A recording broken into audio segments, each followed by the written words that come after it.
அனைவருக்கும் வணக்கம். இது வந்து கடல் மீனுங்க. மத்தி மீன் 1 கிலோ வாங்கிட்டு வந்தார். 1 கிலோ விலை ரூ. 270 சொன்னாங்க. வாங்கி வீட்டில் வந்து க்ளீன் பண்ணாருங்க. ஒரு ஜிலேபி மீன் மட்டும்தான் இருந்துச்சு. அந்த ஒரு ஜிலேபி மீனையும் வாங்கிட்டு வந்துட்டாங்க. இந்த மீன் வந்து 2 விதமாக நான் குழம்பு வச்சுருக்கிறேன் பாருங்கள். இந்த வடைச்சட்டி வந்து மீன் வறுக்கிறதுக்கு, மீன் குழம்பு வைக்கிறதுக்கு தான் வச்சுக்குவேன். வேறு எதுக்குமே இந்த வடைச்சட்டி எடுக்கவே மாட்டேன். 2 வடைச்சட்டி ஒரே மாதிரி நான் வச்சுருப்பேங்க.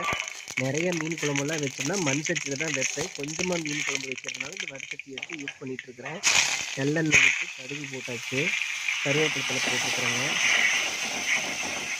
இதில் வந்து கொத்தமல்லி தூள், வரமிளகாய் தூள் கொஞ்சமாக, மஞ்சத்தூள் கொஞ்சமாக எல்லாம் போட்டு நல்லா வதக்கி, சின்ன வெங்காயம் பூண்டு இதையும் கூடையே போட்டு எல்லாம் வதக்கி ஆற வச்சு மிக்ஸியோட ஜாரில் அரைச்சி தாளிச்சு விட்டாச்சு.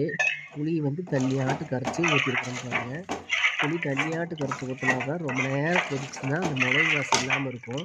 இல்லைன்னா கொத்தமல்லி தூள் வாசம் அடிச்சுட்டு கிடக்கும். நல்லா கொதிக்குது பாருங்கள்.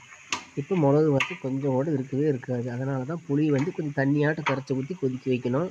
மீன் வந்து ஒரு 6 மீனை மட்டும் மத்தி மீனை வந்து உள்ளார போடுறேன். நல்லா குழம்பு கெட்டியாகிடுச்சு பாருங்கள். தேவையான உப்பும் போட்டுட்டேன், டேஸ்ட்டு பார்த்துட்டேன். சூப்பராக இருந்துச்சுங்க மீன் குழம்பு.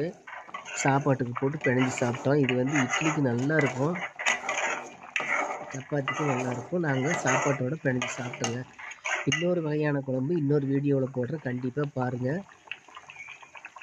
தேங்க்யூ.